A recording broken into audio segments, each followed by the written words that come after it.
Assalamualaikum and hai semuanya, selamat berpuasa. Bumani ucapkan buat semua. Untuk kali ni Bumani nak kongsikan pula resepi dan cara nak buat puding roti karamel. Ada tak kat sini yang peminat puding roti karamel? Cuba angkat tangan sikit. Makan pula masa sejuk-sejuk kan. Memanglah sedap, ya Allah. Sabar dulu tunggu buka puasa nanti kan. Memang sesuai sangat lah jadikan orang kata dessert nak buka puasa nanti ataupun makan masa more tu, makan sejuk-sejuk, ya Allah. Jadinya jomlah kita tengok cara-cara kita nak buat puding roti karamel ni. Memang senang sangat je sebenarnya. Jomlah kita tengok, jom. Okey, mula-mula Bumani nak buat dia punya karamel dulu. Masukkan 5 sudu gula pasir, 5 sudu air. Untuk nak buat karamel ni, Bumani guna nisbah 1:1. Kalau kawan-kawan guna 3 sudu gula pasir, 3 sudu air lah kena letak. Macam tu dah ada punya konsep dia kan. Kemudian masukkanlah kita punya air ni sama juga 5 sudu. 1, 2, 3, 4, 5. Dah cukup. Kemudian biarlah kita punya gula ni kan sampai dia orang kata caramelize. Biarkan dia sampai api. Saya sekali tu kacang-kacangkanlah juga kita punya karamel ni kan, gula ni kan sampai jadi perang macam ni. Yang untuk keperang-perangan ni dia punya karamel ni kan ikutlah kawan-kawan suka yang nak perang lagi sikit, bagi dia lama sikit masak tu. Macam untuk Bumani memang Mani suka dia macam kegelap sikit kan, supaya nanti dia rasa macam pahit sikit. Kalau kawan-kawan suka macam manis gitu, tak nak pahit, macam light-light macam tu kan, tutup awal-awal tu ada light-light tu dah boleh tutup dah punya api tu. Kalau macam Bumani memang suka biar dia sampai betul-betul macam orang kata bukan hanyut lah, macam gelap sikit. Barulah nanti kita punya karamel tu rasa pahit sedap lah, bukan pahit hanyut tu. Macam tu agak-agak macam ni bolehlah kita tutup kita punya api dah. Lepas tu bolehlah kita angkat gula yang telah caramelize macam ni kan. Biarkan dia sejuk, bagi rata dulu dekat bahagian bawah loyang macam ni. Lepas tu biarlah dia sejuk. Sementara tu bolehlah kita naikkan kita punya periuk kukus. Panaskan kita punya periuk kukus ni biar air tu mendidih. Sebab lepas ni kita nak kukus kita punya puding tu kan. Biar sementara tu biar dia mendidih dulu. Jomlah kita sediakan bahan-bahan kita nak buat puding roti kita. Jom. Okey, untuk nak buat dia punya puding roti tu kan, Bumani guna 6 keping roti. Roti putih biasa tu lah. Bumani kerat-kerat potong-potongkan macam ni, kecil-kecil macam ni kan. Supaya senang nanti kita nak blend dia. Macam tu. Lepas tu bolehlah kita nak masukkan kita punya telur, 4 biji telur. Bumani guna telur grade B tu. Tapi kalau kawan guna grade A, boleh guna 3 biji pun dah cukup dah. Bolehlah masukkan semua kita punya telur kat dalam blender ni. Kemudian bolehlah masukkan 1 penutup kecil esen vanila. Lepas dah masuk esen vanila macam ni, bolehlah masukkan 1 sudu kecil garam. Garam tu memang Bumani boleh letak sikit tau, supaya kita punya puding roti nanti rasa lemak-lemak masin macam tu, sedap. Kemudian boleh masukkan 1 tin susu cair. Bumani guna jenama saji, tapi ikutlah kawan-kawan nak guna jenama apa pun boleh. Boleh satu lupa nak cakap, untuk nak macam bermanis kan, Bumani pengisar ni lah guna untuk cili, gunalah untuk bawang. So untuk nak hilangkan bau cili, bau bawang tu, bolehlah blend dulu beberapa helai daun pandan kan, bagi hilang bau bawang, bau cili kita punya pengisar tu. Kemudian macam ni boleh masukkan setengah tin susu pekat manis. Lepas tu sambung balik kan.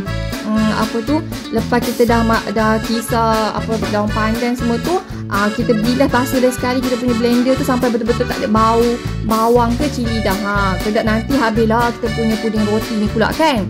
Lepas tu boleh masukkan setengah tin air. Sukat guna tin yang sama tadi, tin susu pekat tu kan, guna sukatan yang sama untuk nak masukkan air. Bumani buat air dalam tin tu balik goncang-goncangkan. Sayang kan ada sikit-sikit lagi kita punya susu pekat tu kan. Dah macam ni, dah campur semua-semua ni, bolehlah blend sampai betul-betul hancur kita punya bahan tadi tu kan. Macam ni kita dah okey dah lah. Macam ni bolehlah transfer masuk kat dalam kita punya karamel tu, kat dalam loyang yang ada karamel. Karamel kita pun dah cantik, dah keras elok, dah berkilat cantik je kejadian dia kan. Macam ni bolehlah transfer masuk kita punya bahan kita kisar tadi. Bumani guna penapis tau, sebab kok-kok lah ada yang tak terkisar elok ke apa kan. Dengan dari satu, kalau kita tapis ni, nanti kita punya puding roti tu cantik je kejadian dia. Nampak cantik lah orang kata kan. Dah tapis macam ni, nanti tengok kalau ada yang macam orang kata buih-buih macam kat atas tu kan, boleh pop-popkan dia gunakan garpu ke apa bagi hilang dia punya apa pop-pop kecil tu. Tapi kalau sikit-sikit tu tak apalah, okey je, tak ada masalah pun sebenarnya. Lepas tu boleh nak masukkan kat dalam loyang. Lepas tu bubur manis cover kita punya loyang tu guna plastik macam ni supaya nanti kalau kita kukus tak adalah air daripada pengukus penutup tu nanti masuk kat dalam kita punya kita punya loyang ni kan. Nanti tak cantik lah, tak elok lah kita punya puding roti tu. Tapi kalau kawan tak ada plastik macam ni pun tak apa, ikat guna kain kan dekat penutup tu, penutup kita punya pengukus tu. Kukus lah 20 ke 35 minit kan. Guna api paling kuat tau, guna api paling kuat macam ni lah yang boleh Pak kukus 20 ke 35 minit macam tu. Alhamdulillah, inilah kejadian dia lepas kita dah kukus selama 35 minit. Elok je kejadian dia kan. Nampak masak elok dah tu. Untuk pastikan betul-betul masak, boleh guna garpu, cek tengok masak ke tak masak. Bila tak ada lekat apa-apa tu maksudnya betul-betul dah masak lah. Untuk nak keluarkan dia pula, kawan-kawan kena guna pisau ke macam ni, senduk macam ni kan. Kesenduk panggil apa ni, kita nak bagi orang kata senang keluar lah. Bagi kita tekan kat tepi-tepi tu, supaya kita senang kita nak kelengkupkan, nak keluarkan kita punya puding roti ni. Buatlah macam ni, tekan kat tepi-tepi tepi-tepi loyang tu kan. Buat sampai ke keliling tu, sampai kita agak-agak boleh nak buat keluar lah kita punya tu kan.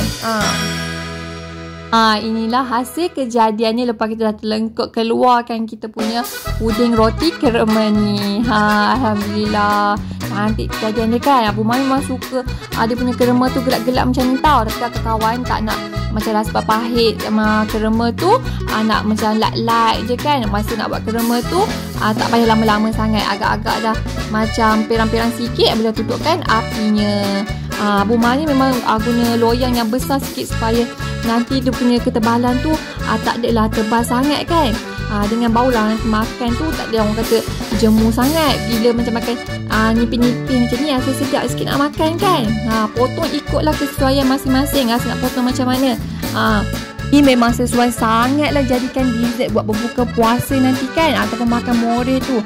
Time macam ni kita simpan dulu pada tepi ais bagi dia sejuk dulu.